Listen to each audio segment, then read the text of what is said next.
দীর্ঘদিন ধরেই আগামী জাতীয় সংসদ নির্বাচন সামনে রেখে ষড়যন্ত্রের অভিযোগ তুলছে বিএনপি। তাদের অভিযোগ, নির্বাচনকে পেছাতেই অপচেষ্টায় মেতে উঠেছে একটি মহল।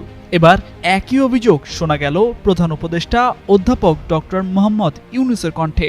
জানালেন, পতিত শক্তি গন্ডগোল লাগিয়ে নির্বাচনের আয়োজনকে ভণ্ডুল করার অপচেষ্টা করছে। রাষ্ট্রীয় অতিথি ভবন যমুনায় শনিবার 14টি দল ও জোটের নেতাদের সঙ্গে বৈঠক করেন প্রধান উপদেষ্টা।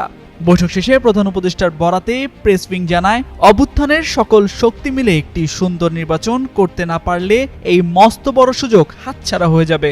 পরাজিত শক্তি যখনই সুযোগ পাচ্ছে তখনই নানা রকম গন্ডগোল সৃষ্টি করছে। এসব করে তারা দেশের স্বাভাবিক অগ্রযাত্রাকে মারাত্মকভাবে ব্যাহত করছে।